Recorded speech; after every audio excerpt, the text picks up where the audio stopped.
Mini block 75 হলে স্বাগতম। এইটো আউটডোৰ পাইপলাইন যে পেলাই থৈ দিছিলোঁ সেইটো এতিয়া মই কি কৰিম, আউটডোৰটো ফিটিং কৰিম। মানে আউটডোৰটো ফিটিং কৰা নাছিলোঁ, পাইপলাইনখিনি ছেটিং কৰি কিনে তলত পেলাই থৈ দিছিলোঁ। এতিয়া মই আউটডোৰটো ফিটিং কৰিম।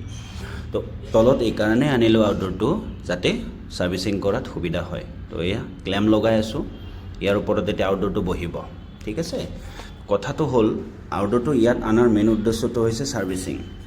তো ছাৰ্ভিচিং কৰাত যাতে সুবিধা হয়, যে AC এটা লগালে নহয়, ACটো ছাৰ্ভিচিং কৰিব পৰা জেগাত যদি মেচিনটো লগোৱা যায়, তো চাৰিওফালৰ মানে প্ৰত্যেক ফালৰ পৰাই সুবিধা হয়।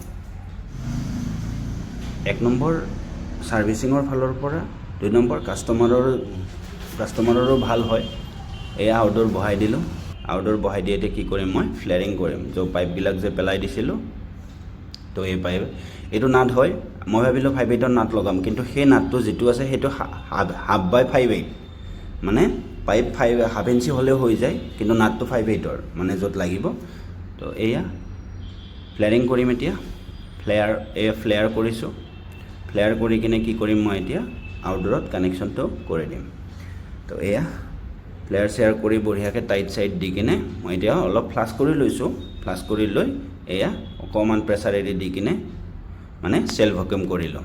চেল্ফ ভেকুম কৰি অকণমান জাষ্ট প্ৰেছাৰ অলপ ৰিলিজ কৰি থৈ দিম, যাতে মানে পিছৰ এয়াৰটো থাকে। মানে এতিয়া গেছটো এৰি মানে এৰি নিদিওঁ। তো এয়া প্ৰেছাৰ এৰি দিলোঁ, দি কিনে ৰাখি থৈ দিম। তাৰমানে কি হয়, তাক মই ভেকুম কৰিম, ভেকুম কৰিহে গেছ দিম। তো মেইন কাৰণটো ভেকুম নকৰে, 32 আৰু 410 গেছ অলপ দিগদাৰ হয় বিনা ভেকুমত যদি গেছটো ৰিলিজ কৰোঁ। তো এয়া কানেকশ্যন কৰি ৰাখি দিলোঁ, পিছত মই ভেকুম